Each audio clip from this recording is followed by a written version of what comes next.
Donc, comme vous l'avez expliqué, Madame Debroche, donc je suis ergothérapeute à Escavi. Je vais vous présenter donc les missions du service et le lien domicile-travail par rapport à cela. La mission générale, c'est d'offrir aux personnes en situation de handicap, à leur entourage et aux professionnels une information indépendante et objective sur les solutions de compensation du handicap, tout ce qui est technique, aménagement du logement, aménagement du véhicule, adaptation du poste de travail, aide financière, prestations et droits, avec une vraie prise en compte globale de la personne, notamment par rapport aux données sociales. Des missions plus spécifiques, avec les consultations en fauteuil roulant électrique pour la délivrance du certificat d'aptitude à la conduite, puisqu'il faut avoir ça pour avoir le remboursement sécu sur l'achat d'un fauteuil roulant électrique. Les conventions avec les maisons départementales pour les personnes handicapées, où on intervient à domicile dans le cadre de la prestation de compensation du handicap. Des ateliers thématiques où en fait on reçoit des professionnels sur une journée pour les informer et sensibiliser sur un sujet en particulier. On a eu la déficience visuelle, les sièges ergonomiques, la prévention des chutes cette année notamment et bien d'autres. Et on en aura encore d'autres en 2013. Et la participation aussi également à des colloques et des forums, les forums CNAV en ce moment sur la région de France. Donc cette information est accessible par tous les moyens de communication. Vous avez dans votre dossier participant normalement une plaquette du service avec les coordonnées. Je laisserai ça aussi à la fin. Donc par mail, téléphone ou autre, en temps de réponse. C'est possibilité aussi de prendre rendez-vous avec un professionnel pour aborder très concrètement les choses, les besoins, les demandes. Donc Escavi, c'est 2 pôles, un pôle 75 dans les locaux de la Cramif ici, un pôle 77 à Coubert en Seine-et-Marne, donc, avec des moyens humains en commun, donc une responsable, une assistante technique, des ergothérapeutes, un assistant social, une documentaliste, un référent technique, on les cite tous, 3 secrétaires, 2 médecins de médecine physique et de réadaptation pour les qui font des vacations. Donc vous voyez une vraie pluridisciplinarité au niveau de l'équipe qui permet de répondre aux besoins des personnes et aussi de faire des événements comme la journée que nous avons aujourd'hui. Nous avons aussi, donc pour bien travailler, des supports outils à disposition. Ici, un espace d'exposition de 600 mètres carrés en remaniement donc sur Paris. Il n'y a pas l'équivalent, en tout cas pas pour l'instant, au niveau du 77. Vous voyez ici des espaces thématiques, parentalité, de déplacement, adaptation du poste de travail, tout en un peu plus encore aujourd'hui aussi. Voilà, du concret, vraiment, on peut toucher, on peut essayer. Très important de voir les choses telles qu'elles sont. Nous avons à disposition aussi 2 simulateurs de logement, un par structure. Comme son nom l'indique, on peut simuler le logement des personnes grâce à des cloisons amovibles, des éléments amovibles aussi, barres d'appui, voilà. C'est pas les conditions du domicile, mais on les reproduit tant que faire se peut. Nous avons aussi une documentation technique basée sur la norme ISO qui est très fournie pour être accès exhaustif sur toutes les aides techniques. Et puis en termes de support, tout ce qu'on a aussi, tout ce que vous avez, le site internet entre autres, puisque beaucoup d'informations passent par là. Important de parler du réseau aussi, dans l'esprit de la loi Lyon 2005, les personnes bien sûr au centre de son projet. Le CICAT est un des partenaires et peut faire le lien, le relais avec les autres professionnels qui sont sur le parcours de la personne, bien évidemment. Les solliciter aussi si besoin en était. Donc le lien domicile-travail, donc par rapport au maintien dans l'emploi, juste, je ne vais pas la lire, mais rappeler la définition du handicap tel qu'elle est définie dans la loi du 11 février 2005. Donc, ça définit le handicap. Ce qui nous intéresse plus, nous, finalement, c'est la situation de handicap. Je reprends le processus de production du handicap de M. Foudier-Rolast par rapport à ça. On voit que c'est l'interaction entre les différents facteurs de risque personnels, environnementaux et habitudes de vie qui vont amener des situations de handicap. On va prendre l'exemple très concret d'une personne qui se rendait habituellement sur le travail sans problème, qui a un accident de la vie et qui du jour au lendemain se retrouve en fauteuil roulant et fait du coup aux 3 marches qu'elle franchissait habituellement avant, elle est en situation de handicap. L'employeur décide de faire des travaux d'aménagement en mettant un plan incliné, la personne peut rentrer à nouveau sur le travail, il n'y a plus de situation de handicap. Le handicap est toujours là, il y a toujours l'utilisation du fauteuil roulant après derrière, mais il n'y a plus la situation de handicap. Donc par rapport à ça, on va avoir 3 points entre ce lien domicile-travail, 3 points accéder, circuler, utiliser par rapport à ces situations-là. Et quelques exemples, c'est pas exhaustif, c'est juste pour asseoir le discours. Là, on a une photo, par exemple, assez marquée, bien sûr, pour l'exemple, avec beaucoup de marches, mais une personne qui a des problèmes de mobilité avec une canne, en fauteuil roulant, bien sûr, impossible, pas comme ça, et aussi par rapport à tout ce qui est contraste, personne qui a des problèmes visuels, comme on voit quelques exemples ici à droite, les problématiques qu'on peut rencontrer. Voilà, on peut imaginer les difficultés, les risques de chute qu'il peut y avoir aussi, notamment. Les choses qu'on retrouve pour le domicile, on change un peu le cadre, c'est les mêmes choses finalement.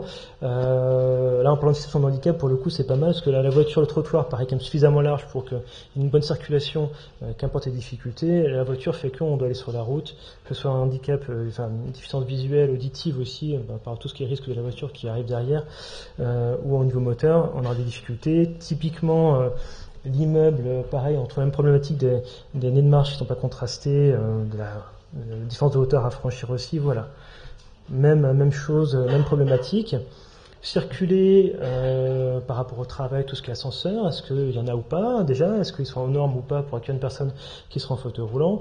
Est-ce qu'il y a toute une signalétique des repères de circulation contrastée, signalétique adaptée aussi? On parlait ce matin des référents handicap ou autres. Est-ce que les collègues sont sensibilisés aussi, formés à accueillir une personne qui aurait des difficultés, un collègue qui revient sur le travail qui aurait des difficultés, et lesquelles?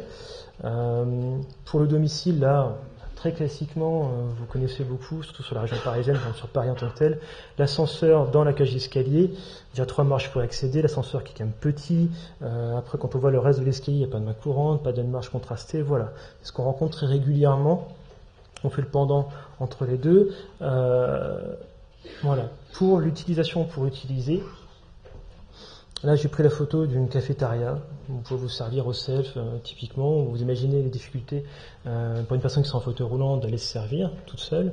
Une personne qui a des problèmes de déficience visuelle, éventuellement, quand on voit les petits cartons en quart ici, là, qui doivent décrire les produits, ça paraît pas très évident.